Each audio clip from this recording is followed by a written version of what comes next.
I've really been wanting to do this, but I'm just like incredibly inconsistent. So I'm gonna work on that. And there's so much to say. Happy almost 4th of July, it looks like. I'm getting ready to go out to go karaoke with my husband. That's my new thing now that I'm old. I karaoke. It's fun. It releases a lot of stress. I get to do things that I've always wanted to do since I was little, not little, but young. I never really took advantage of the bar scene or the club scene. A little bit in San Diego right before I met Joe, but not really too much. So that's what I'll be doing now that I'm 54. So the state of affairs that we have today is is quite a state, isn't it? I mean, you have this thing with Trump, and I don't know about you, but I voted for Trump, and I didn't vote for him the first time. I didn't vote at all. The first time, I did hear though from God, and he told me that Trump was who he appointed, who he put in charge, who he was bringing for us, because we had all been praying for somebody to not so much make America great again, but just make America America again. And Trump was who we got. And I like Trump. I mean, my dad used to always tell me that in capitalist society, it makes more sense to have a businessman running it. So I was okay with Trump, but I didn't vote. I remember my daughter calling me from college right after Donald Trump went down that escalator, and she said, "Mom, don't you dare vote for Donald Trump." And I thought, that is the strangest thing I'd ever heard from my daughter, telling me who not to vote for, who to vote for. I thought, well, that's odd. Because I remember when Obama ran, everybody was just like, oh, hopeful and this and that. And I distinctly did not vote for Obama. I voted for McCain. I knew they were just throwing him a bone, but there was no way in hell I was voting for Obama. The man changed his name from Barry Santori to Barack Hussein Obama. He did that for a reason. And then systematically dismantled things that we had been working towards for years, like judging people by the contents of their character. I think we were almost there. We were damn closer than we are now. He completely dismantled that by bringing racism up again and insisting that systemic racism is rampant in America. Now, I'm not saying the southern states didn't have their little faults, I'm sure, down south, but we did not have the systemic racism in this country that we had in the 60s or before. And talking about history, 250 years of America, I'd like to just point out, historically, that what people tend to forget when they talk about, oh, we were slaves. Yes, you were. But please remember, try to remember, that half of this country, half of the men in this country, white men, fought and died for the freedom of those slaves. We abolished slavery. There are countries today that still have it, but not us. So let's try to remember that part, shall we? Moving on. I didn't vote for Trump the first time. I didn't vote at all. Hillary Clinton makes me sick to my stomach. Something about that woman is very evil. What I did do, though, was I watched and I observed. And I believe right after he was elected, 2017, was when my husband and I stopped watching television. We had heard stories about it subliminally affecting people, and we didn't buy it at first, but we started buying it. It's exactly true. Then I learned about Operation Mockingbird, and that was it. Where the CIA infiltrated the news media. Yeah. So we stopped watching television in 2017. And I thought it was really funny that in 2016, they were really sure that Hillary was going to win. She called him the illegitimate president. They were so sure she was going to win. I think that they had it rigged. They didn't rig it enough because they didn't plan on Donald Trump coming in sweeping the nation. I think he had a sweep then too. A landslide. I think he had a landslide when Biden won. That's why they overextended Biden by 20 million people. Funny, those 20 million people didn't vote in 2024 either. That's odd. And yet, Trump still won by a landslide. Go figure. However, what I'd like to talk about tonight is something that was brought up in something that I watched. And it's, so I voted for Trump. I am a Trumper. I supported him. In America, we've always said that it was the lesser of the two evils, right? And, I thought he was a little bit above that even. But I see now, this time around, I don't think this was the first time around, but this time around, I definitely see how he's become a politician and not a businessman. And he's disappointed me some. A lot. With the Epstein files, calling us stupid. And with the Charlie Kirk assassination. With his own assassination attempts. Especially with the Charlie Kirk assassination. Anybody with any common sense can look at that whole situation and say, something's not right. Yet, we don't do anything about it. I mean, there's so many incidences. Afghanistan, Benghazi,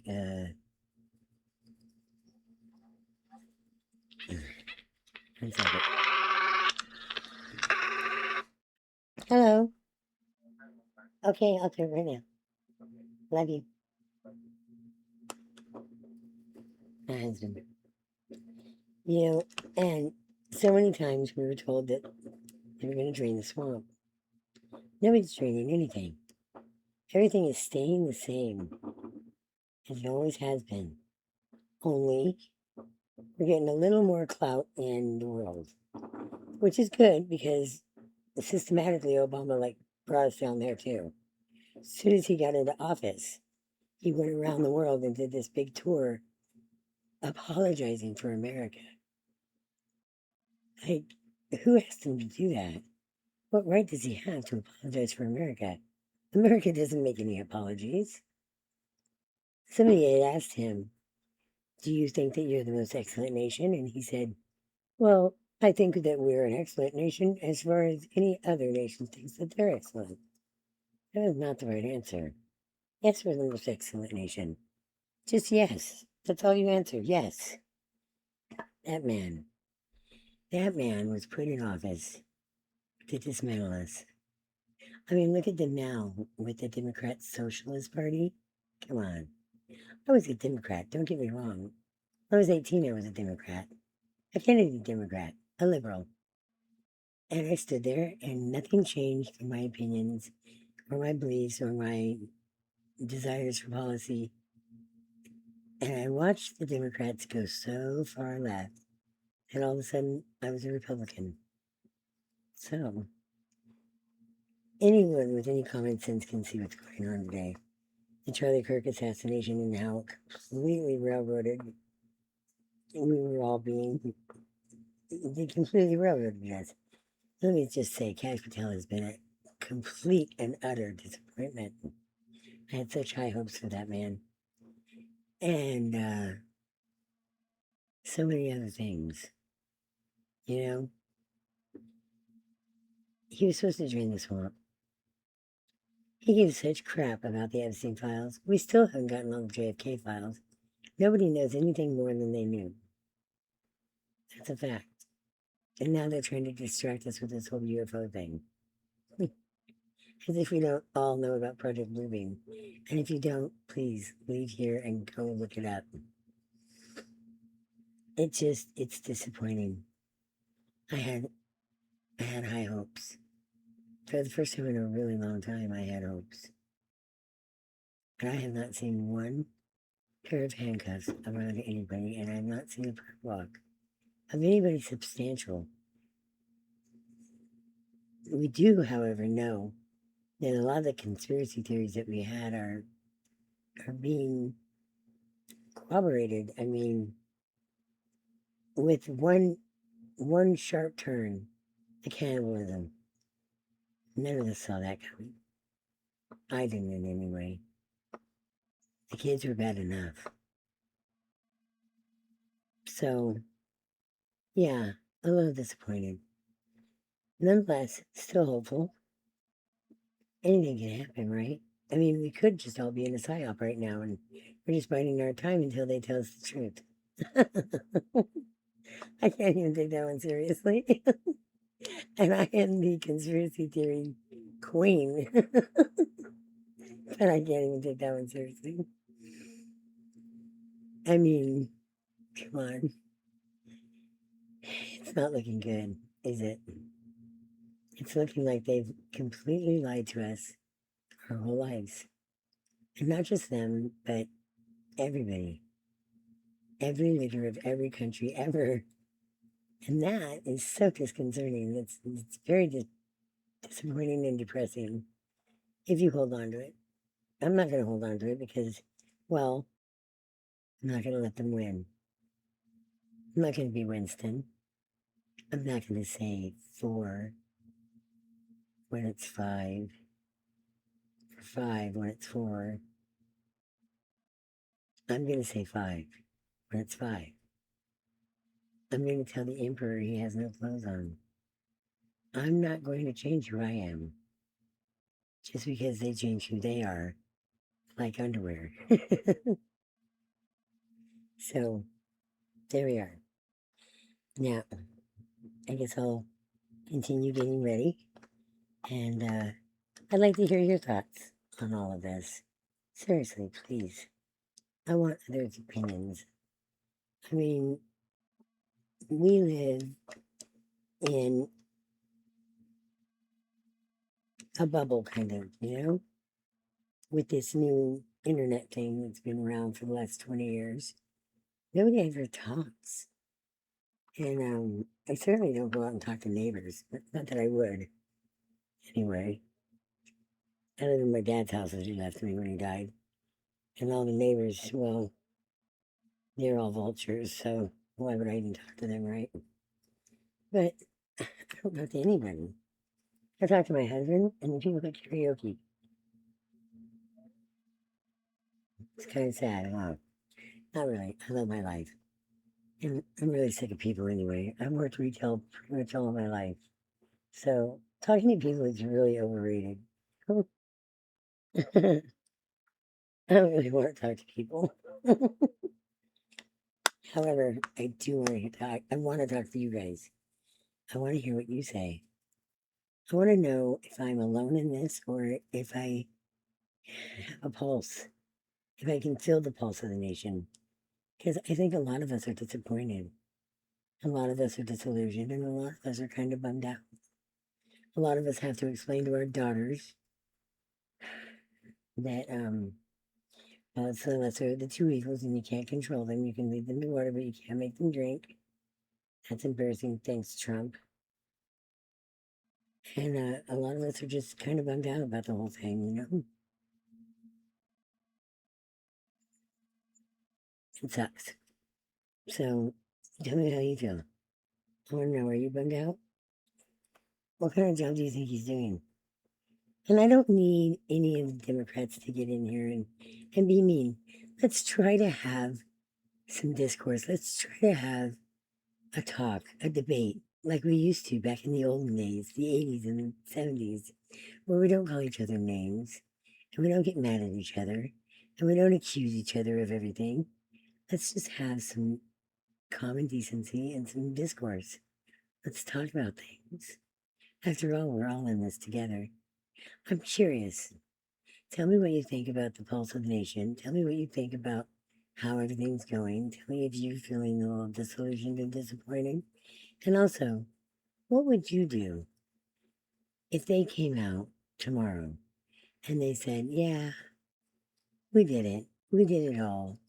And we've killed people and we'll continue to kill people. And we've taken all your money and we've overgrown government. And now we're not public servants. You guys are private. We're private servants and you guys are public citizens. And that's the way it's going to be. And if they just got honest about everything and continued doing it, what would you do?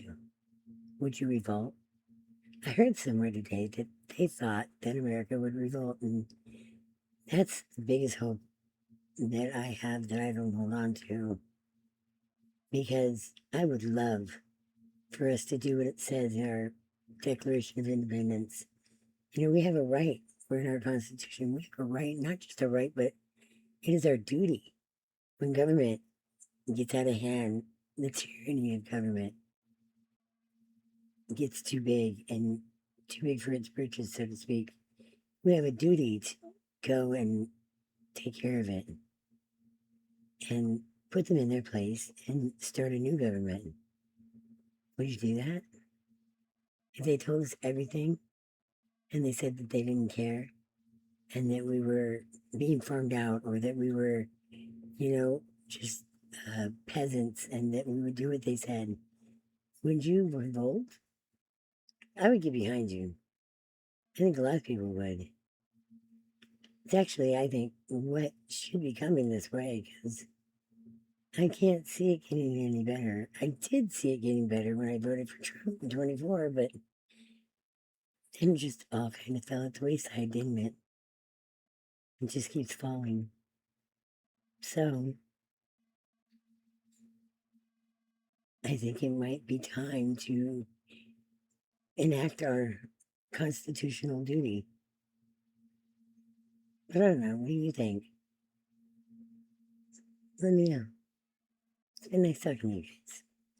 I'm going to try to be more consistent. Have a great night. Love you guys. I almost forgot. This is for entertainment purposes only. Just some talk. No big deal.